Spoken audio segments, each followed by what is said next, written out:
$20. That's it. That's all I'm asking you to spend today, because what I'm about to show you is a pantry strategy that most preppers completely overlook, and it might actually save your life during a long-term grid down situation. Now, before you click away thinking this is just another rice and beans video, I promise you it's not. We're going to talk about the actual science of survival nutrition, the psychological side of eating during a crisis, and why spending $20 the right way today is more valuable than a $1,000 freeze-dried food kit sitting in a basement that nobody knows how to use. Let's get into it. So here's the problem with most prepper pantries. People go out, they buy a bunch of stuff, they stack it in a corner, and they never think about it again until the power goes out. And then they open that closet and realize they have 17 cans of cream of mushroom soup, no can opener, and absolutely zero idea how to turn any of it into a meal without electricity. That's not a pantry. That's an anxiety box. What we're building today is different. We're building a system, a living, rotating, intentional collection of food that works for 90 days without power, without refrigeration, and without you losing your mind trying to figure out what to eat on day 43. And it starts with $20. Now let me be clear about something. $20 is your starting point, not your ending point.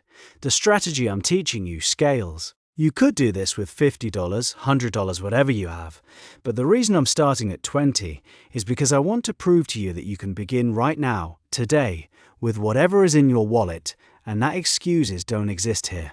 Okay, so let's talk about what most preppers skip. And this is the big one. This is the thing that will make or break your 90-day survival window. Calories are not enough. Read that again. Calories are not enough. You could have 10,000 calories worth of white rice sitting in your garage and still watch your health deteriorate within 60 days. Why? Because your body needs more than energy. It needs micronutrients. It needs It needs fiber. It needs fats. It needs protein with a complete amino acid profile. It needs things to keep your immune system running, your brain functioning, and your mood stable enough that you're not at each other's throats by week 3.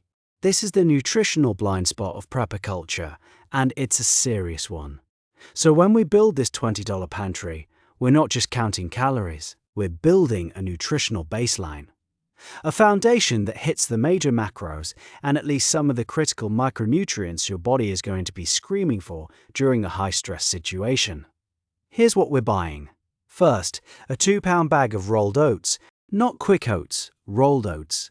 They last longer, they're more filling, and they cook faster and with less fuel than whole oat groats. At most grocery stores, you're looking at somewhere between $1 and $2 for a store-brand 2-pound bag. These give you complex carbohydrates, some fiber, a decent amount of iron, and they're incredibly versatile. Oatmeal in the morning, oat flour for flatbreads, thickener for soups.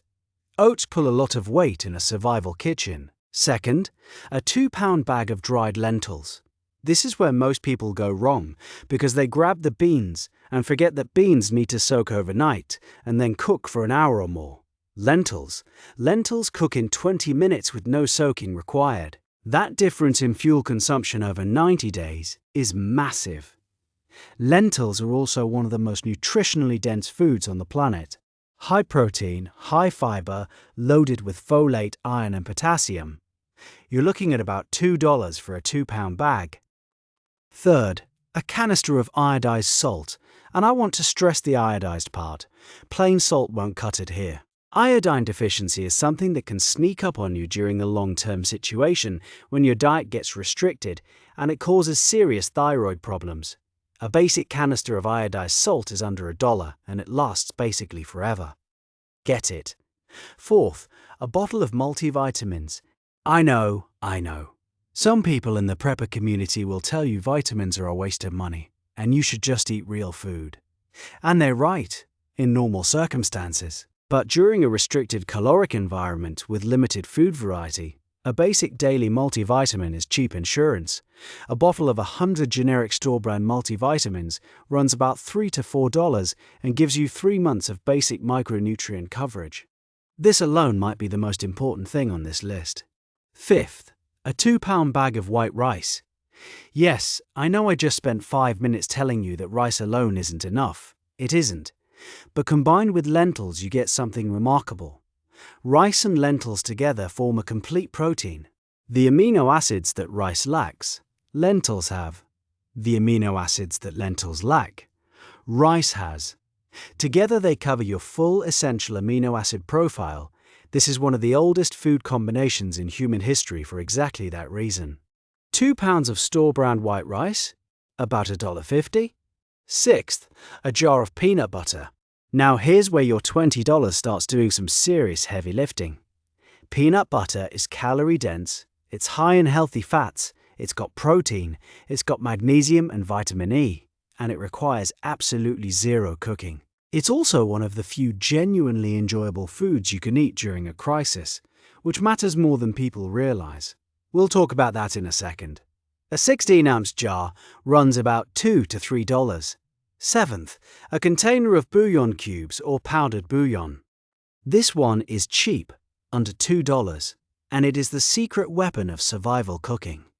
Bouillon turns a pot of boiled lentils and rice from something you force yourself to eat into something that actually tastes like food. It adds salt, it adds umami, it adds depth. And in a stressful 90-day scenario, flavor is not a luxury. Flavor is a mental health tool. People give up on their food supplies not because they run out, but because eating becomes so miserable they'd rather not. Bouillon prevents that. Eighth, a bag of mixed dried beans. Not to replace the lentils, but to add variety. By week 4 of eating the same thing every day, you will be at a breaking point. Different bean varieties give you different textures, different flavors, and a psychological sense of variety that keeps morale up. A 1-pound bag is about $1.50. Ninth, apple cider vinegar. This one surprises people. A small bottle runs about $2, and it has multiple uses. It's a flavor enhancer. It's a food preservative. It can help with digestion when you're suddenly eating a very high-fiber diet that your gut isn't used to. And it has some basic antimicrobial properties for surface cleaning if you run out of other options.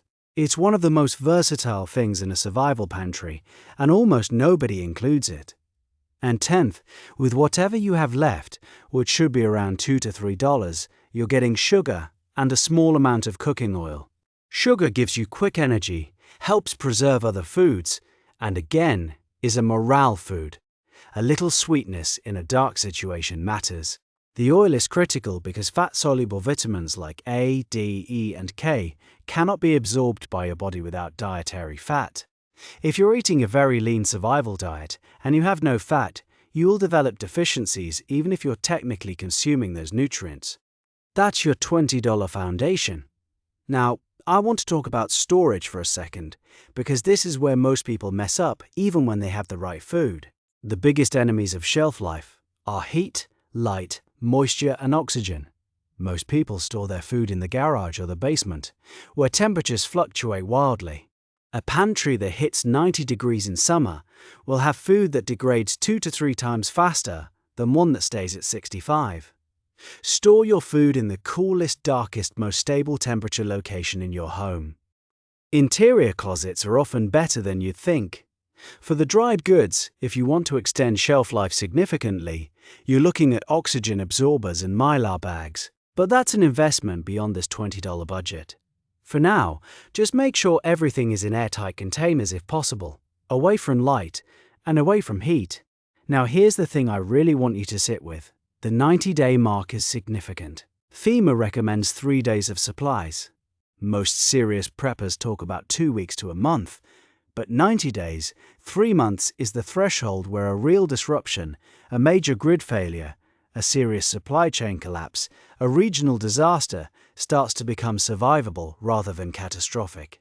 And the difference between making it to 90 days and not making it often isn't the food itself. It's whether your food situation is stable and predictable enough that you can keep your head clear to handle everything else that's going wrong around you. That's the piece people skip. The psychological load of food insecurity is enormous. When you know you have food, real food, nutritious food, food that tastes like something, you free up mental bandwidth to make better decisions, to care for the people around you, to think clearly instead of panic. Your $20 pantry isn't just calories, it's cognitive capacity. Now let's scale this up, because $20 gets you started, but it doesn't get you to 90 days on its own. Depending on your household size, you're probably looking at needing to repeat the shopping list 5 to 7 times to get a true 90-day supply for one adult. That's $100 to $140. Spread over several weeks, that's very manageable. And each week you're reinforcing the habit, rotating what you have, learning to cook with these ingredients, so you're not figuring it out for the first time during an actual emergency. That rotation piece is critical. Everything in this pantry should be food you actually eat. If you buy 20 pounds of lentils and you've never cooked a lentil in your life, you have a problem. Start making lentil soup now. Make oatmeal for breakfast. Cook rice and beans. Get familiar with these ingredients in your normal life, so that if the day comes when they're all you have, it's not a foreign experience. It's just dinner. One more thing and then we're done. A lot of people watching this are going to nod along, think this is a great idea, and then not do it. And that's the real enemy here. Not the blackout, not the supply chain. You, your own inertia. Because it's so easy to say I'll do it next week. And next week turns into next month, and next month turns into standing in a grocery store with empty shelves, wondering why you never spent $20 when you had the chance. So here's your homework. Not next week. Today, before you go to bed tonight, make a list, pull up a calculator. Figure out what your nearest grocery store carries of these 10 items and what it costs. And if you can, go get it tonight or tomorrow morning. Because the best time to build a survival pantry was last year. And the second best time is right now. If this helped you, drop a comment below. Tell me what's already in your pantry that I didn't mention. Tell me what you're going to add this week. And if you know someone who keeps saying they'll get around to prepping eventually, share this video with them. Sometimes all it takes is a $20 shopping list to get someone started. Stay ready.